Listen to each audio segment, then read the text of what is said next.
Oh, we're missing Dahlia's dancing. Hi, ladies.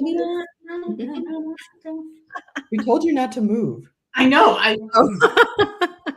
You gotta. No win-win here. No win-win. Oh, yes, that's right. That's right.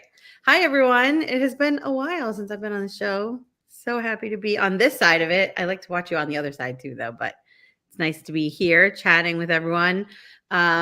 Welcome to all our geniuses who are watching on whatever social platform you're watching on. We always love to see you. I know we have all of our favorites, the people who kind of join every single week. And then hopefully we have some new friends here too. Today, I'm joined by Dahlia Algazar and Michelle Bruno, the fabulous ladies who carry the show. And I wanted to share probably a hot topic. I think it's a hot topic. Came up on a LinkedIn post that I posted last week about an event that we did last week. I will say, kind of starting it off, it's not the only time we've had this experience, sadly, in the last few months.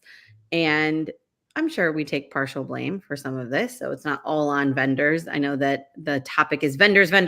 You've got to do better, which is how my LinkedIn post started.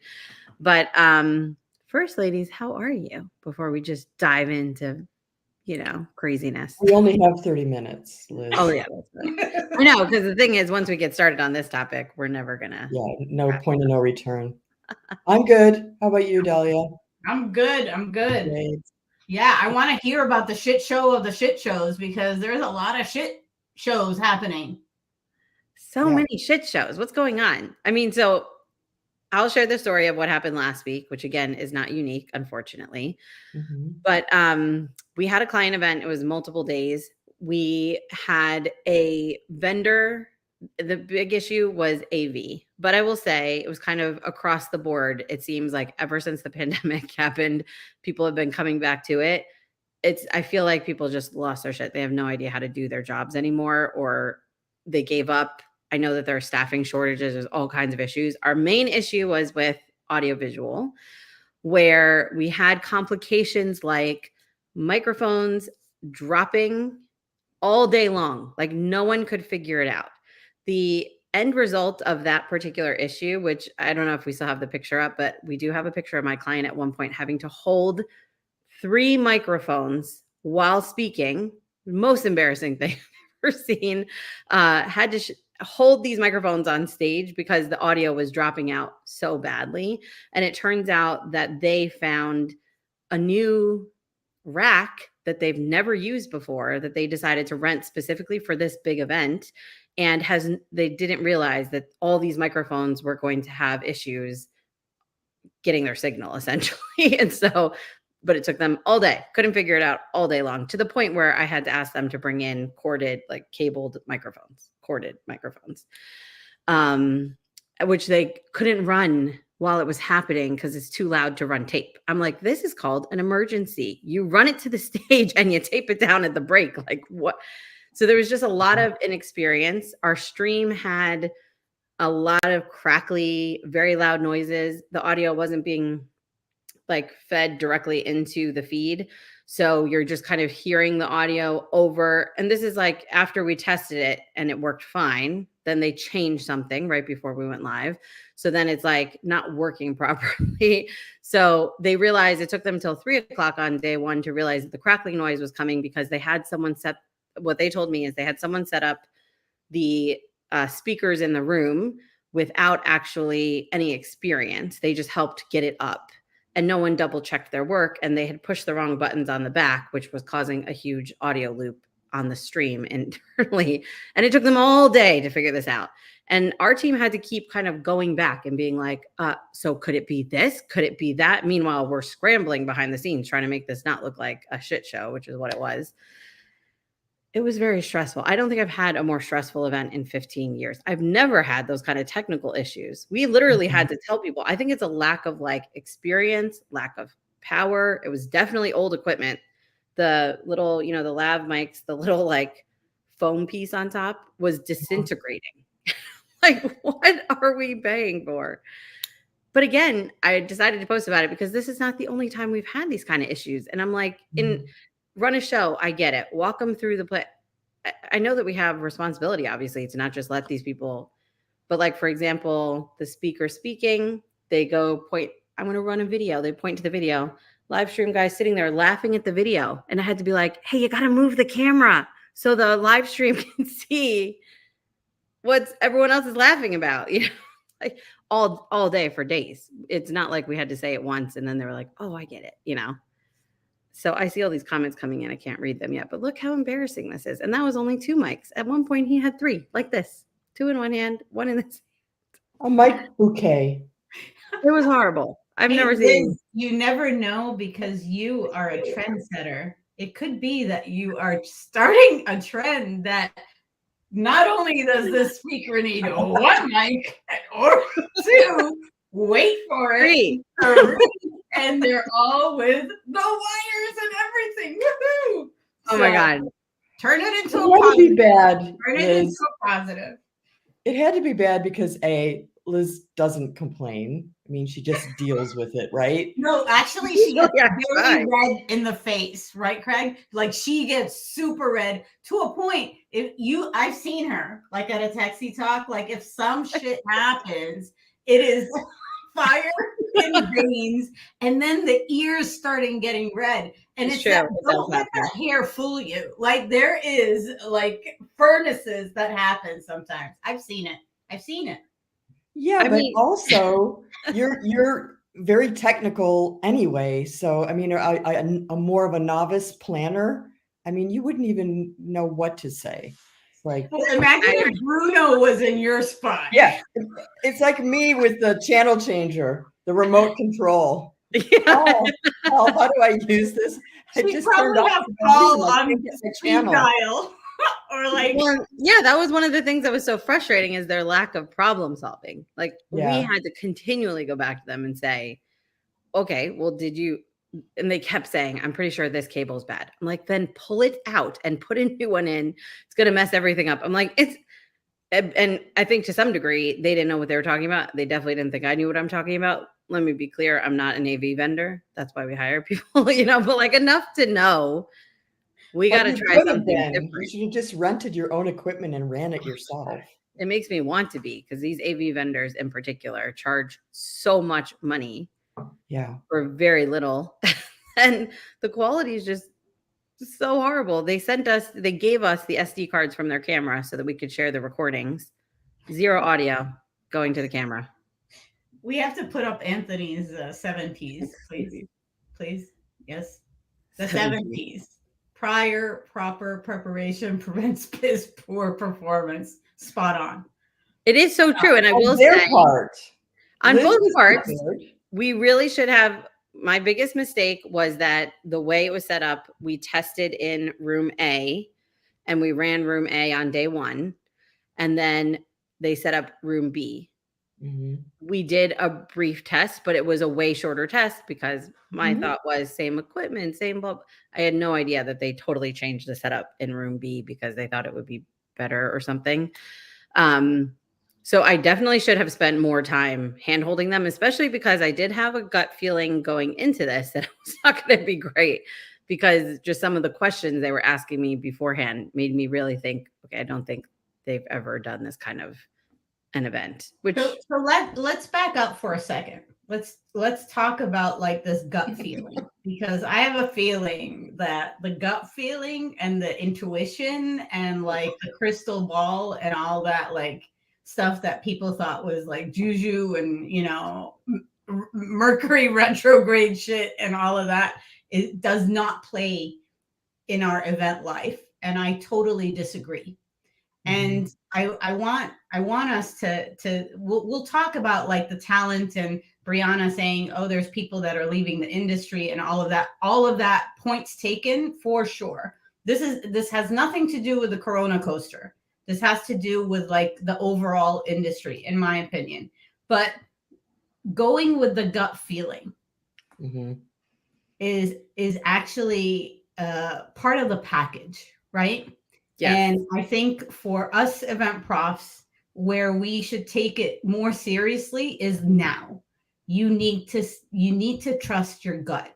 You need to trust the fact that I should have checked this, and that, and not to take anything for granted anymore, or to feel that your partners We won't use the word vendors because someone called it out, and that's fine. Thank you, genius.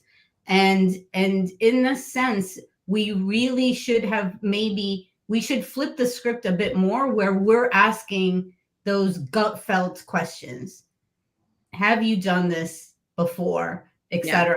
And maybe we're at a time, this is not only for AV, maybe we're at a time right now, because there's a lot of factors. There's talent moving, movement in and out of the industry. There's upskilling that's not being done because everybody's moving 300 miles an hour. There's people bringing in, apprentice type of talent, and they think that they can run with it instead of playing solitaire on their phone while they should be troubleshooting or problem solving, but they were never really taught that. So are we at a point where we use our gut feeling, but we also, with like a pre-event, for example, do we have to vet out ourselves? Do we have to vet out the talent that's going to be on site? Meaning, do you ask them how long they've been doing it? Do you ask them, or do you watch them role play? I don't know. Where are we at right now so that we can not have a shit show? Well, I like this shit show, but not the shit show. Not for our client. Thing, though, as far as I know, this is not part of meeting planner education, the level of detail about how, equipment for AV and stuff like that, unless it's changed. But back when I was, getting a CEM and all that certification stuff, there wasn't anything like this, like how microphones work, how streaming audio and video and all of that works for planners, which, as Liz rightly said, that's why you have an AV company come in. So how do we even know what questions to ask? And it just sounds like embarrassing to even have to ask, did you plug the microphone into the wireless, yeah, it's a thing? I don't even know. You're opening a manual, like your car manual, It's like, I did see someone post, commented on my original post, oh, we're talking about, vendors versus partners. And I specifically use the word vendors because I think that's what part of what we've lost is the partner part. I remember one of the first AV vendors I ever worked with in New York, Luminescence, Dennis Finnegan, amazing. He came to it was my first conference. So as a planner, I've done the work, but there's things I'm missing. I remember specifically him coming in and being like, you didn't say you needed this, but I'm pretty sure you're going to need this. So I brought it on the truck. You want it? And yes, thank God for you, and always thinking for us. And again, not that you're not supposed to think as a planner, you're not supposed to know. I do think there's a reason where I agree. Someone had said, it's not Anthony. I said, not a great idea to just buy your own stuff and do it yourself. No, because these AV professionals are supposed to be AV professionals who know that domain better than a planner does. And I've always worked with people in the past where that's like a supportive relationship. For example, we've worked with great venues, for example, who say, this room is really dark. I really encourage you to have blah, blah, blah lighting in addition to what you're coming up with. There's this one place that's really dark. We don't know the venues that well. And I think it's across the board. Again, it's not just AV teams. We've had just the most random issues with people not showing up when they say they're going to show up or not shipping things on time. It seems like it's kind of across the board. So I don't mean to call out just AV vendors, but I think that partnership is lacking. And therefore, it leads us to this place that Dahlia is talking about, where you have to be so specific. It never occurred to me. I've never in 15 years had to say, when the speaker moves, you have to move the camera to follow them. Okay.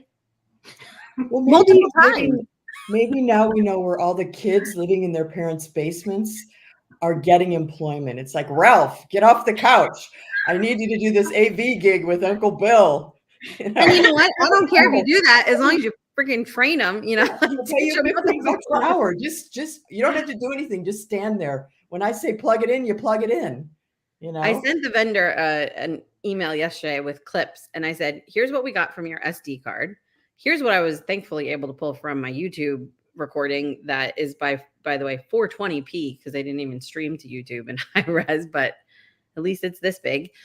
And here's just a sample from a vendor that we used in the spring with the same amount of direction. And it's just a stark difference in terms of camera quality. Obviously, the fact that audio matches the video and exists, quality. I mean, it's just shocking. But I do think, yeah, a partner asks what your objectives are before you get on site, provides recommendations to achieve them. They're there to troubleshoot when you are something. I mean, things always go wrong. That's cool. I get it. The first 20 minutes, we're like, it's okay. Let's figure it out. Well, you want things to go wrong, but I think to Anthony's comment, it's a bigger word than just care. Even if things go wrong, you want someone that that is able to think on their feet. And you want someone who is able to come to the shit show and say, hang on, we need to do this and this. And it's worst case scenario planning. And so there's certain people on a partner team that should be taking care of whatever they need to do. The mics, the setup, etc. And then there's other people, I don't know, we need to give them a name. If anybody can think of a name, put it in the chat. But these are the people that are the problem solvers, but they can think while running. They can think while they see the shit show slow-mo happening, slow motion, and you're trying to stop that train, and you're trying not to repeat the shit show or repeat that, oh, the mics didn't work. Let's figure out what the backup plan is.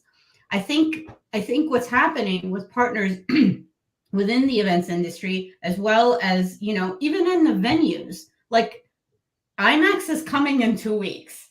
Dun, dun, dun, dun. It is the biggest show of the industry. Everybody's having big shows in October. The fall is packed. That means that from a partner perspective, from a venue perspective, everybody, catering, they are all wiped out, just wiped out. And guess what? What if we land in Vegas, 15,000, people that want to do business, hug and whatever, and they're on 24/7, and that strike happens. I would love to know if anybody that's going to IMAX as an exhibitor, a sponsor, doing business, doing whatever, do they have plan Z in place? Because what if, and the other thing is, it's not only about the talent. It's not only about like the people that you have on site and the questions you can ask. It's also just the anticipation. Are you anticipating that some of your talent won't step up? Are you anticipating that there's going to be a strike and that you might not even have talent? Are you anticipating that some of the team members and the partner team members might get sick, because everybody's getting sick right now as well? So this is where they grab Ralph off the couch and Uncle Bill and someone from Oklahoma. I love Oklahoma because I was and the Uber driver that brought you to the show that day. And the Uber driver, Muhammad, who brought us to the show, and we were belly dancing in the back seat. And now you know what it's like to be in an Uber with Dahlia, because that actually there's happened. Always Egyptian music or Moroccan. It has to be. But what I'm saying is you have to get all these like pieces together. And this is more stress on event planners like Liz. You're going to need a fan. Not only like that, fire is going to be lit, or you're going to charge more because you're stepping in. You're stepping in to take care of the problem solving from a partner side. What? Huh? So nobody should question any of Liz's contracts from now on. I'm just saying, or else you're going to have to deal with me. Yeah, I'm going to send Dahlia after. No, but it's true. You have to build in. I mean, if we're talking about the kind of prep that we need, it's all additional stuff that we're talking about. The detailed run through. I mean, obviously we do run of show. We share run of shows in advance. We talk through what the client wants. We detail out what we need, but we're talking about a whole nother level of detail, and that takes significantly more time. And then the idea, and this is one reason why you need those partners on site, which everyone who's watching this knows, is because there's always other things that pop up, like with your client who wants to suddenly do something, or they have a great idea, or someone's birthday just popped up. We got to celebrate that. We have no time for that when you're trying to make the show run. You know what I mean? Like, you need to have so that also means not only more prep time, but more people on site. We need more staff so that we can handle having to back up all of our vendors at the same time. We're also serving our client. You can't get to the point where you're like, sorry, can't do that for you. We're too busy troubleshooting mic issues. That's not really our thing. And I think there's a huge piece on their side too that's related to education. You know, I know that it's like, you know, train your staff, but you got to replace your equipment. We had like literally pieces falling apart. You have to replace your equipment. You have to test that new equipment. You have to educate yourself on new things. Like, this is 2023, not 2018. And they're talking about very basic streaming questions that they really didn't know how to do. Setting it up on site, we kind of figured it out. I'm very curious what Anthony Allen has to say. Yeah. We don't allow controversy on this show, right? No controversy on the shit show. It's a shit show for a reason. Well, part of the education, though, like, I do believe that going forward, it's going to be led by the client more than within a partner team. So when we go to shows, when I do a lot of like the speaking and stuff, it boggles my mind that, like, for example, and we're not picking only on AV. It boggles my mind that we are at a venue and you have like maybe the catering team, and then you have the AV team, and even like the hotel team. They are not very savvy on how to speak to the group that they have in-house, or like they don't know how to. The interpersonal skills are also missing a bit.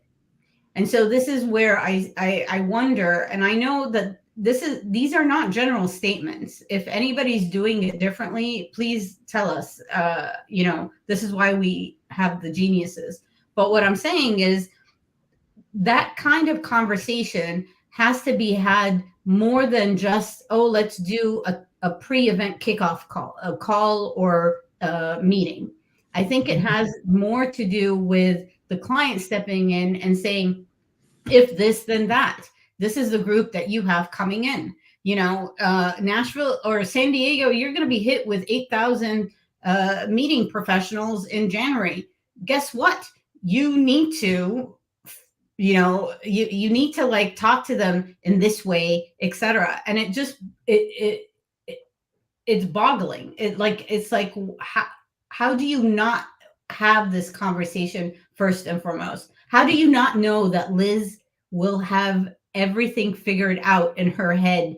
And if you don't come up with, you know, different options or problem solving type of scenarios, then you're working, you know, you have the wrong team on site.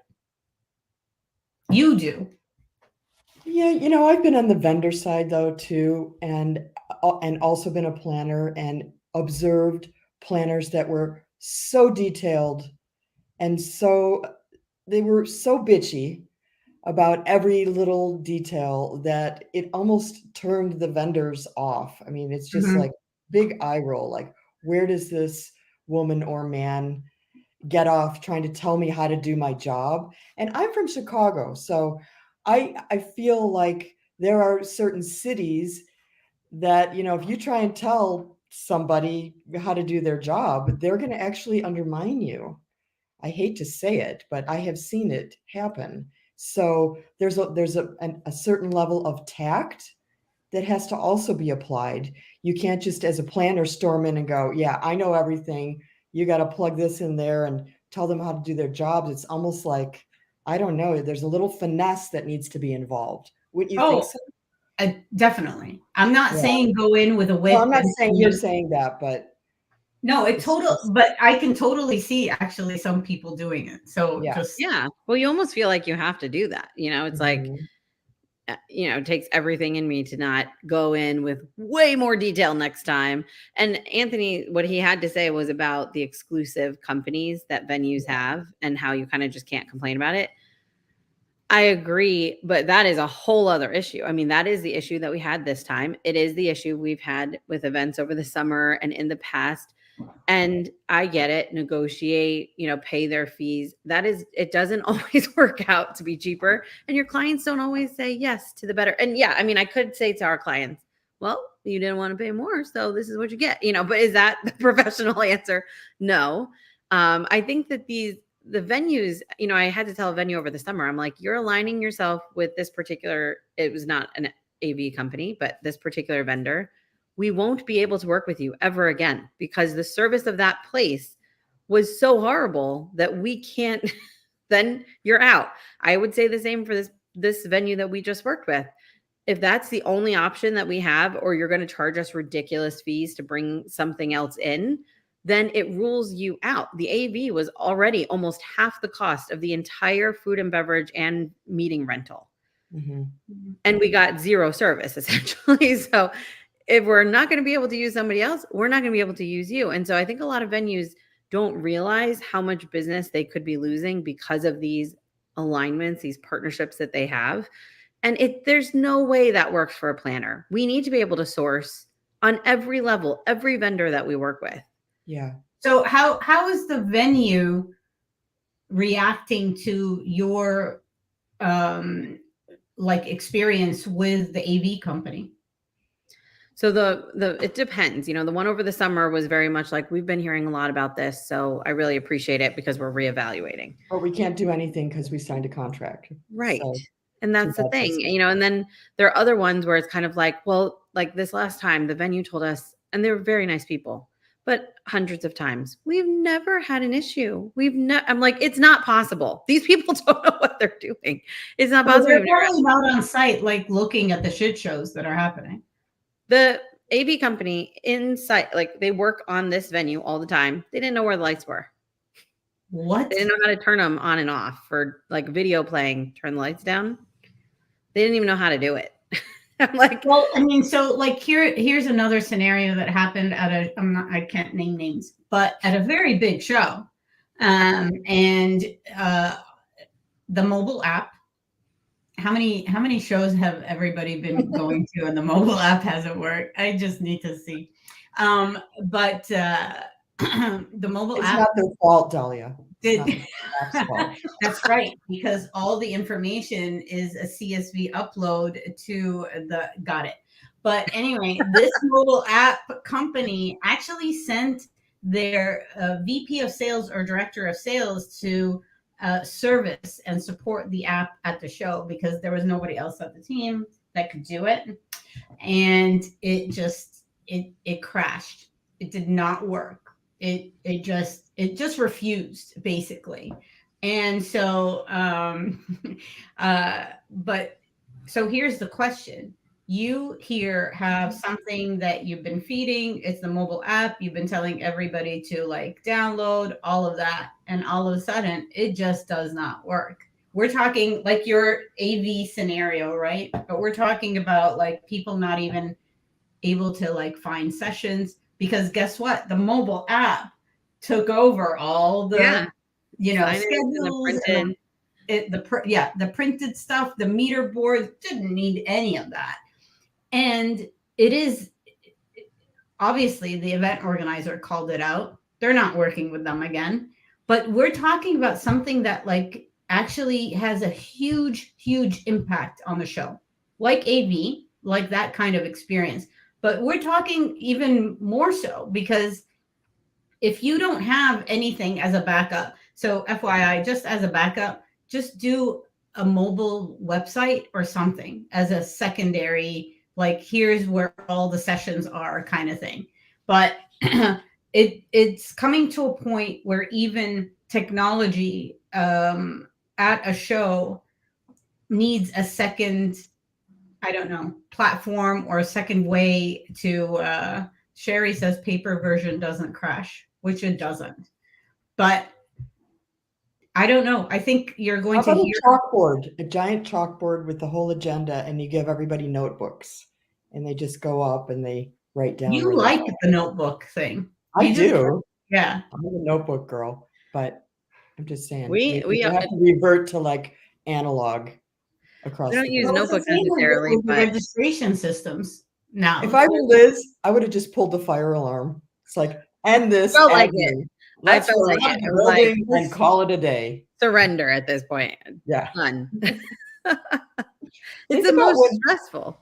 Oh gosh, your poor husband and kids. She Poor comes husband, home, they were starts home. kicking the kids around. Hey, where's my dinner?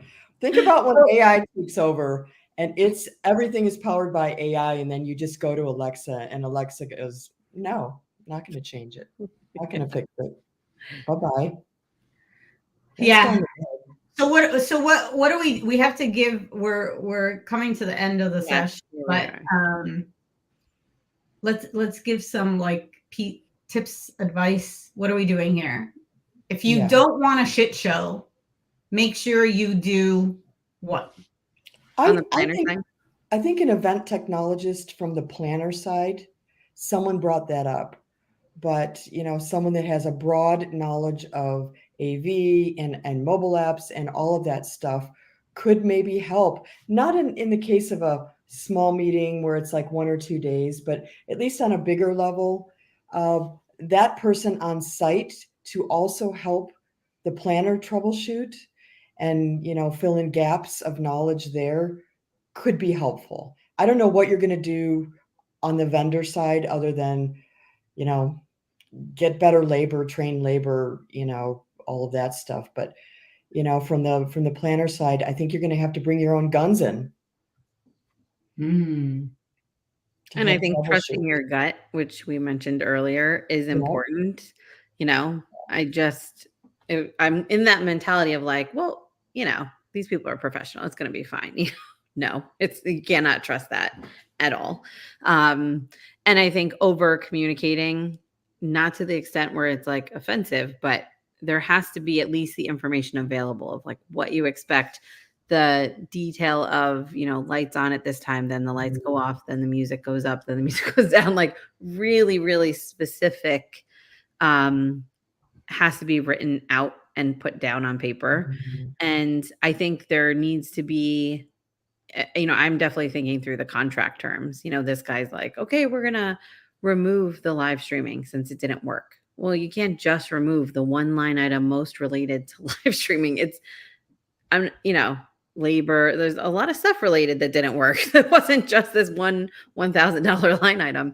So really thinking through what we can have in the contracts. I saw someone said if they see some like the staff on their phones, they get a discount. That was Anthony. And also, what's the redress, Liz? You did approach this vendor and say, you had a discussion post-event about what you will and will not accept in terms of cost. So what are the planner, options after the fact of, because you've got to tell your client something. So what do you do? What's that conversation?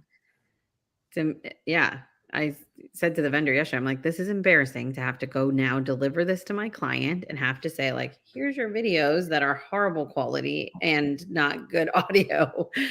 And you can't, this is the problem with events. You're not going to redo that. You're never going to get those conversations again. You're never going to hear all the stuff that the mic dropped out in between. And that is value. That is significant value to our clients. It's not just for the in-person audience. This particular event, the people were paying the same price for virtual that they paid for in-person. Oh, wow. So when you're missing, you're talking $1,000 a person. They're watching, they want the content.